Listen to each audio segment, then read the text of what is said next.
ഇന്ത്യയെ ജയിലറയാക്കി മാറ്റി എല്ലാ സ്വാതന്ത്ര്യങ്ങളും കുരുതി കൊടുത്തതിൻ്റെ കാലഘട്ടമായിരുന്നു അടിയന്തരാവസ്ഥയെന്ന് ഗോവ മുൻ ഗവർണറും BJP നേതാവുമായ അഡ്വക്കേറ്റ് PS ശ്രീധരൻപിള്ള. ജനങ്ങൾക്ക് പരമാധികാരം നൽകിയ ഭരണഘടനയുള്ള രാജ്യത്ത് ആ ഭരണഘടനയെയും മൂല്യങ്ങളെയും കാറ്റിൽ പറത്തിയ ഒന്നായിരുന്നു ആ കാലം എന്നും അദ്ദേഹം പറഞ്ഞു. BJP ആലപ്പുഴ സൗത്ത് ജില്ലാ കമ്മിറ്റി സംഘടിപ്പിച്ച അടിയന്തരാവസ്ഥ വിരുദ്ധ ദിനാചരണ ദിനം ഉദ്ഘാടനം ചെയ്യുകയായിരുന്നു അദ്ദേഹം.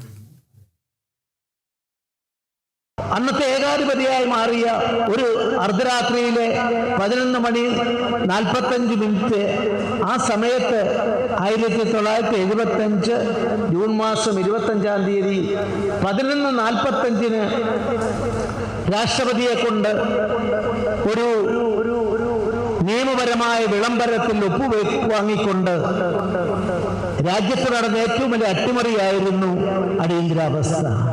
ഇന്ത്യൻ ഭരണഘടന അനുസരിച്ച് ഇവരൊക്കെ ജനസേവകന്മാരാണ്. പരമാധികാരം ജനങ്ങൾക്കാണ്. ആ പരമാധികാരം ജനങ്ങൾക്ക് നൽകിയ ഒരു ഭരണഘടനയുള്ള രാജ്യത്ത് ആ ഭരണഘടനയെ പൂർണ്ണമായും അതിൻ്റെ എല്ലാ നിയമങ്ങളെയും എല്ലാ മൂല്യങ്ങളെയും കാറ്റിൽ പറത്തിക്കൊണ്ട് കുത്തിമലർത്തിക്കൊണ്ട് ഒരു ഭരണകൂടം ഭ്രാന്തി പിടിച്ചു നടത്തിയ നടപടിയാണ് അടിയന്തരാവസ്ഥ പ്രഖ്യാപനം.